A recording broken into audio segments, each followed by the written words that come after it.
33도 이상의 폭염이 지속되면 농민들은 크고 작은 피해를 입게 됩니다.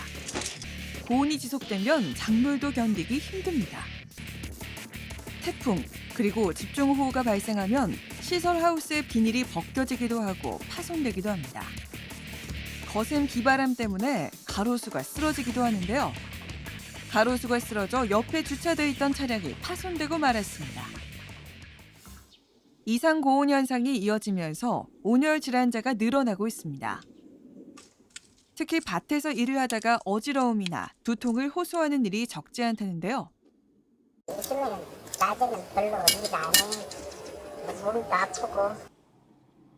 더운 여름, 강하게 내리쬐는 햇빛 아래서 밭일을 하다 보면 온열 질환에 걸리기 쉽습니다.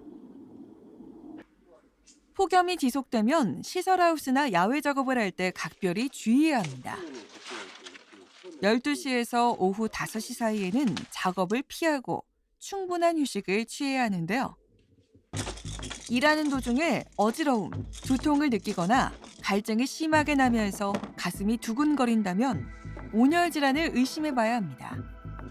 그럴 경우 곧바로 시원한 장소로 이동해 수분을 섭취해야 합니다. 무더운 날씨 속에서 무리하게 작업을 하다가 온열 질환에 걸리는 일은 꽤 자주 발생하고 있는데요.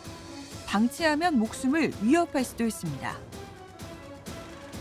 고령자일수록 여름철 건강관리에 더욱 신경 써야 합니다. 시설하우스 안에 포그 분무시설을 설치한 모습입니다. 덕분에 폭염이 기승을 부렸던 시기에도 작물 피해를 획기적으로 줄일 수 있었다고 하는데요. 시설 비용이 많이 들어 농민들은 설치를 망설이고 있습니다. 관수 시설을 사용한 뒤부터는 일하는 게 훨씬 수월해졌다고 합니다. 정부와 지자체는 폭염으로 인한 농작물 피해를 최소화하기 위해 밭작물 가뭄과 폭염 피해 예방 사업을 시행하고 있습니다. 지원이 필요한 농가를 대상으로 물탱크와 호스, 스프링클러와 같은 관수 시설을 지원해주고 있습니다. 정부는 앞으로도 농민들에게 꼭 필요한 폭염 저감 장치를 지원해 나갈 계획입니다. 시설하우스에서 딸기와 토마토를 재배하는 농가를 찾았습니다. 폭염 때문에 어려움을 겪고 있다는데요. 더운 날씨에 이런 작물들도 이렇게 다 죽어가는데 사람은 오죽하겠어요. 온열 질환은 증상이 심하면 생명을 위협할 수도 있기 때문에 방심하면 안 됩니다. 가능한 시원한 환경을 조성하고 물을 자주 마시며 휴식은 충분히 취해야 온열 질환을 예방할 수 있습니다. 폭염 피해를 겪고 있는 건 축산 농가도 마찬가지인데요. 양돈업을 하는 한 농가를 찾았습니다. 5,000두의 돼지가 축사를 가득 채운 모습입니다. 돼지 생산성 향상을 위해 에어컨을 설치해 축사 내부의 온도를 낮춰주고 있습니다. 에어컨 설치 외에도 축사 옆에 차광막을 설치하거나 나무를 심어 뜨거운 열기가 안으로 유입되지 않게 하는 방법도 있습니다. 에어컨 설치 이후 이 양돈 농가는 폭염을 무사히 보내며 안정된 출하량을 유지하고 있습니다.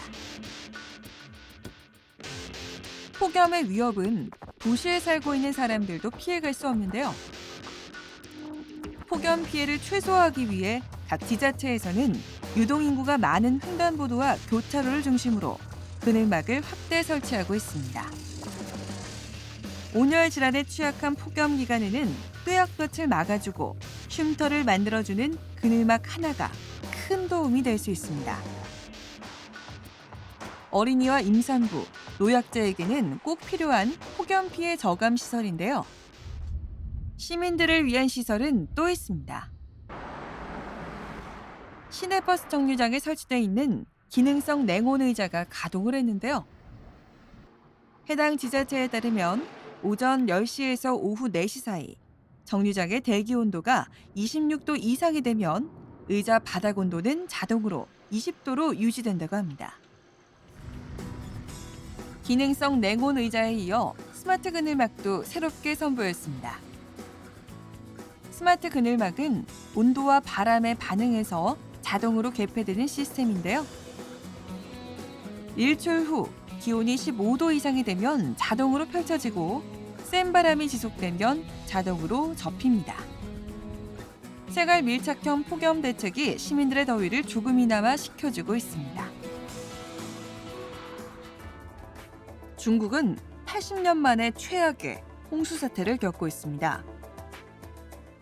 한 달 넘게 폭우가 쏟아져 27개 성에서 141명이 사망하거나 실종됐고 3,800만여 명의 이재민이 발생했습니다.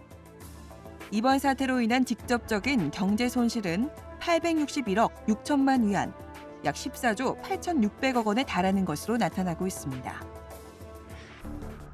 하지만 이달 중순, 우리나라 중남부 지역에도 하루 사이 100mm가 넘는 비가 쏟아졌습니다. 도로가 물에 잠기고 토사가 쏟아지는 등 호우 피해가 잇따랐는데요. 농가도 피해를 입기는 마찬가지였습니다. 침수 당시 사진인데요. 시설과 농작물의 피해가 컸습니다. 충청 지역에 100mm 이상의 비가 내렸던 지난 6월, 한 지역에서만 8건의 풍수의 피해가 발생했는데요. 한 도로의 가로수가 강한 비바람을 맞아 주차 중이던 차량 위로 쓰러진 일이 있었습니다. 사고 당시 현장 사진인데요. 넘어진 나무가 길을 막으며 승용차 위로 쓰러져 있는 모습입니다. 그날 비바람이 많이 불었기 때문에 이 사고 외에도 많은 사고들이 발생하였습니다. 호우와 태풍, 폭염과 같은 자연 재난으로부터 국민의 안전을 지키기 위해 정부는 재난안전상황실을 운영하고 있습니다. 하천 급류나 사면 붕괴와 같은 비상사태가 발생하면 즉시 대응할 수 있도록 항상 모니터링을 하고 있는데요. 어떤 상황에도 인명과 재산 피해를 최소화해야만 합니다. 재난 예경보 시스템은 폭우 등으로 하천이 일정 높이 이상 올라가면 즉각 위험 안내 방송을 해서 국민의 생명과 재산을 보호하고 있습니다. 풍수해 등으로 시설물 붕괴나 침수가 우려되는 지역을 순찰하면서 안전사고를 미연에 방지하기 위해 노력하고 있습니다. 풍수해가 발생하면 가장 많이 일어나는 사고 중에 하나가 바로 옥외 광고물 낙하 사고인데요. 태풍 오고 바람 많이 불고 할 때는 안 무섭다고 하면 거짓말이죠. 태풍이 오면 시설물 붕괴나 낙하 사고는 어김없이 발생하고 있습니다. 옥외 광고물이 건물에서 떨어져 나와 위태롭게 매달려 있었는데요. 한시라도 빨리 위험물을 제거해야만 했습니다. 소방대원들은 이날에만 20건이 넘는 사고 현장에 출동했는데요.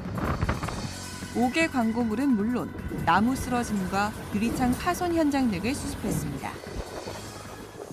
폭염과 집중호우, 태풍과 같은 극한 기상현상은 올해도 계속될 것으로 전망하고 있습니다.